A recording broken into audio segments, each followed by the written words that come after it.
এক বছরের মধ্যে বিসিএস পরীক্ষা শেষ করতে নম্বর কমানোর উদ্যোগ নিচ্ছে সরকারি কর্ম কমিশন। এছাড়া পরীক্ষা পদ্ধতির মনোন্নয়ন ও সিলেবাস আধুনিক করার পরিকল্পনাও নিয়েছে তারা।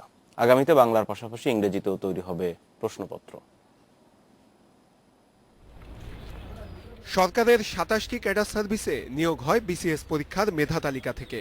২০০ নম্বরের প্রিলিমিনারি, ৯০০ নম্বরের লিখিত ও ২০০ নম্বরের মৌখিক পরীক্ষার ফলের আলোকে প্রার্থী চূড়ান্ত করে সরকারি কর্ম কমিশন পিএসসি। এ পদ্ধতি শেষ হতে সময় লাগে ১.৫ থেকে ২ বছর।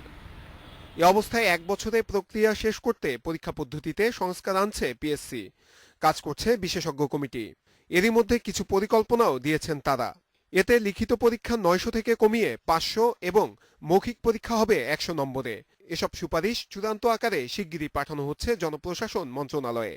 সেই কমিটির সুপারিশ প্রণয়ন করার পর এটি কমিশনে উপস্থাপন করা হবে।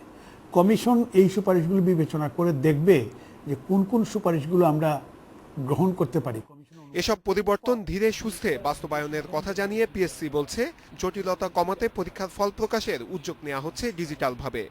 সার্চ ইঞ্জিন নামে একটি সফটওয়্যার তারা তৈরি করেছেন।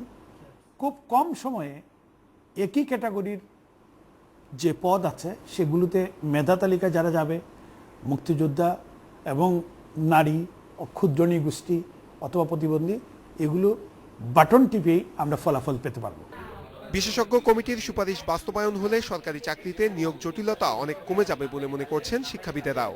টোটাল যে নাম্বারের পরীক্ষা নেওয়া হয়েছে সেটা যদি কমাই আনার একটা উদ্যোগ তারা গ্রহণ করছে, সরকারের চাহিদা মেটানোর জন্য যে লোকবল সরবরাহ করা, সেই কাজটিতে তারা কিন্তু একটি গতি ফিরে পাবে।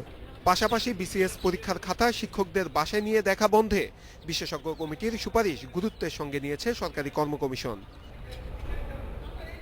নূরে আলম, ইন্ডিপেন্ডেন্ট নিউজ, ঢাকা।